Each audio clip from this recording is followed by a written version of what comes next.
మళ్ళా ఏ కులం మీద ఎంత పడ్డది అప్పు, ఏ కులం మీద ఎంత పడ్డది ఇప్పటిదాకా ముదిరాజులకు చూసిరు కదా. ఇది యాదవ్ కొంచెం లేపితే యాదవ్. ఇగో ఇది యాదవులకు. యాదవ సోదరులారా, మీరు సెకండ్ లార్జెస్ట్ పాపులేషన్ అని చూపించారు ఇక్కడ. ఇక్కడ క్యాస్ట్ యాదవ బీసీడీ.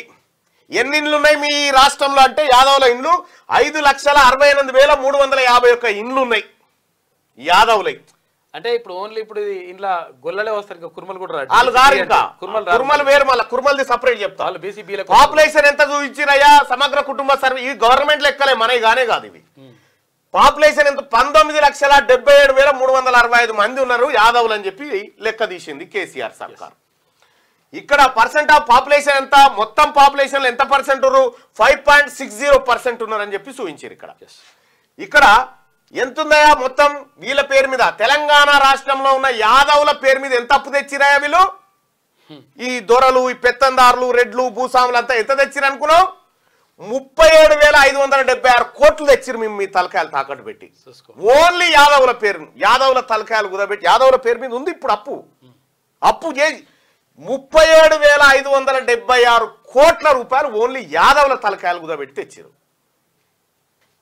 మరి పోనీ యాదవులకు ఎంత ఇచ్చిరు? 37,000 కోట్ల రూపాయలు యాదవుల పేరు మీద అప్పు తెచ్చిరు. యాదవులకు ఎంత ఇచ్చిరు? మరి 552 కోట్లు ఇచ్చారు. 552 కోట్లు అంటే 37,000 కోట్ల రూపాయలు మీ సొమ్మేవడో తిన్నాడు. మీ సొమ్మేటో పోయింది 37,500 కోట్ల రూపాయలు. యాదవుల సొమ్మేవడో ఎత్తుకొని పోయిండు. 37,000 కోట్ల అంటే జరని పైసలేనా? జరని పైసలా యాదవ సోదరులారా? ఇక్కడ 552 కోట్లు మీకు బిచ్చం, యాదగిరి గుట్ట కాడ మెట్ల మీద బిచ్చపోడు కూడా తీసుకోడు.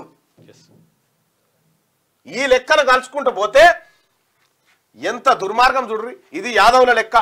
యాదవ సోదరులారా, మీ రేషియో 84/1. 84 రూపాయలు తీసుకుంటే 1 రూపాయి ఇచ్చిరు మీకు. 84 రూపాయలు మిగతా ఎత్తుకపోయి మీకు 1 రూపాయి ఇచ్చిరు అన్నట్టు. 84 రూపాయల ఖర్చు, 1 రూపాయి 1% ఆదాయం అంటారు. ఇటు ముదిరాజులది అట్లే ఎత్తుకపోయారు, ఇటు వీళ్ళది అట్లే ఎత్తుకపోయారు. ఎవరిది? యాదవులది అట్లే ఎత్తుకపోయారు. లైక్ చేయండి,